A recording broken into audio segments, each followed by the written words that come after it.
everyone.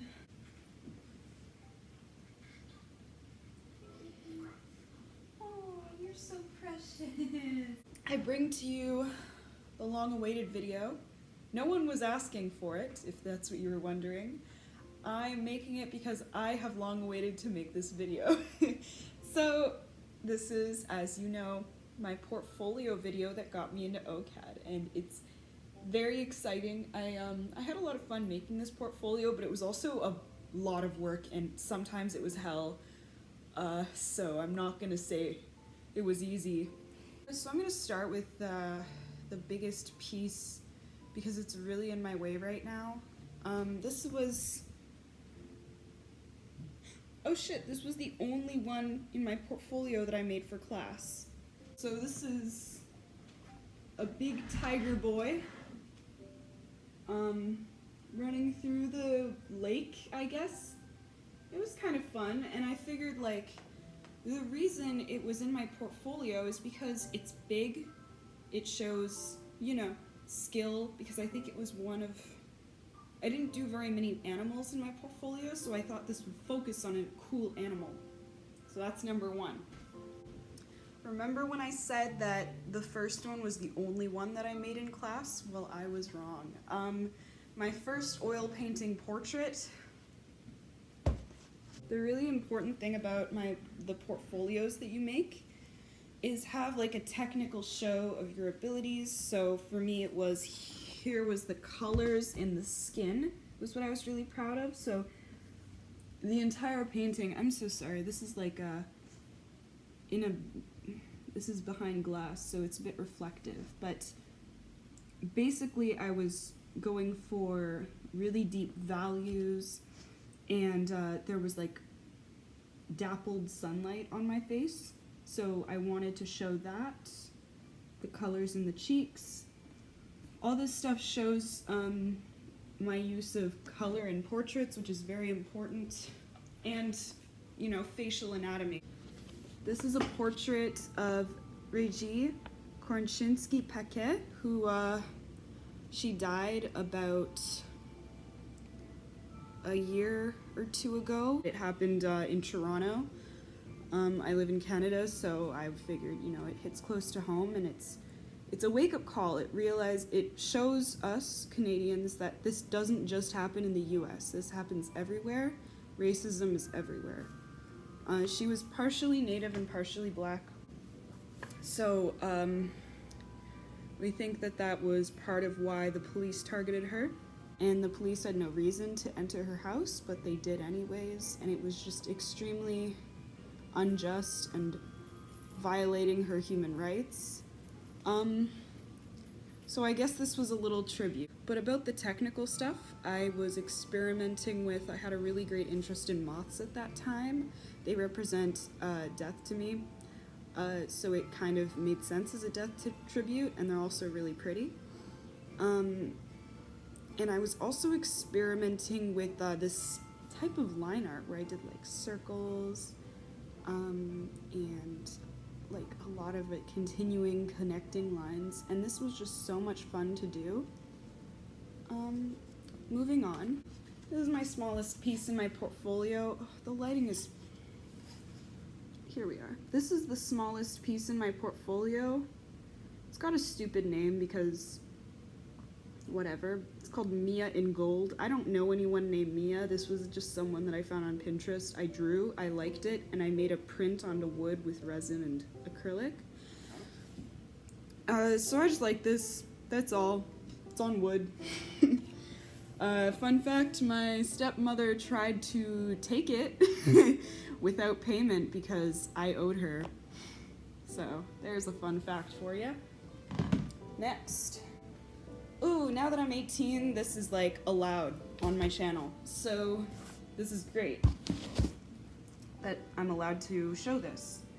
This is a piece of, like, it's a woman in shibari, which is a type of Japanese bondage, Japanese decorative bondage. And I absolutely love this. So I tried to make it very, like, you know, impressionism. I was going for like little lines. You can see I was just really proud of it. So that's that. I'd say this is the biggest painting in my portfolio, and I think I have to stand back to show it. Here. Okay, so this is called In My Prime, an allegory of death and decay. And you've seen this, you may have seen this in my previous video where I was talking about current art projects that I was working on. So I put this in my portfolio, and it was the one thing that I was the most proud of in it, because it took so long and it's huge. As you can see, the face is different from my last video, if you may have noticed. I'll put up a picture of what the face looked like when I submitted my portfolio, but since then I changed the face. I tried to make my complexion a little bit more similar to what it is. I tried to add more reds in concentration and less oranges to the skin. So yeah, I'm really proud of it. I reshaped my nose to look more like mine. And I added a little nose blush, and I think it's really cute. Alright, so this is what my piece looked like. Clearly, it's very different.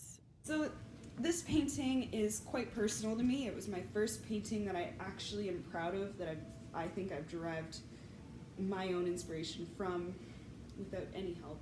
Completely from me. I felt like there was something fucking possessing me to do this painting. So essentially, a family friend died or was murdered. I don't know what happened, but it really got me down, and because of that, I needed to do a painting about the contemplating of death. I just don't want to be like embalmed, because that's like really, I don't like that. I think rotting is just part of life, and the fact that people try to slow it down is weird. Like, you're already dead. Why do you care what your body looks like? So this was all about that. I have moths, I have hawks, I have mushrooms, I have me looking like an elf, which also symbolizes, you know, the wish to be immortal. Elves can live for a very long time. I think they can live for about 1,000 years, I don't know. But I have this like wish of immortality, or at least immortalizing my name through art. So I made this as like, I guess, a reality check, or as a way to put to rest my fears and also my pain from, you know, my family friend dying. But this is the one I'm most proud of, and as you can see, I have my little snaky right here. His name's Cicero, and this hawk in the corner, who's alright.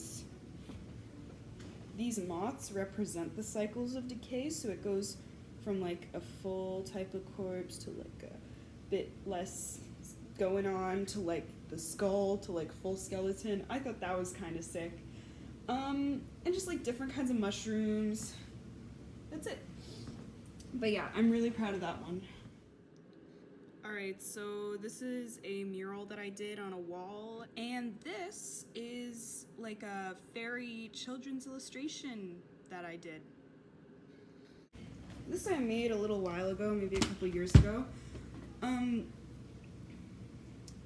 You may have noticed by now, I have quite an affinity for mushrooms. I'm very interested in them, and I love them. I don't know why, but I feel like they're so pretty to me, but they represent like dying and like rot and like gross things and like the bottom of forest floors, and to me I just love that so much. I don't know why, I love it. You know, there's like legends about, you know, wherever a mushroom is, a fairy was, all that cool stuff. So they really inspired me. Fairies don't really inspire me, but mushrooms do. This painting was called, or sorry, not painting, it's pen and ink. And pastel.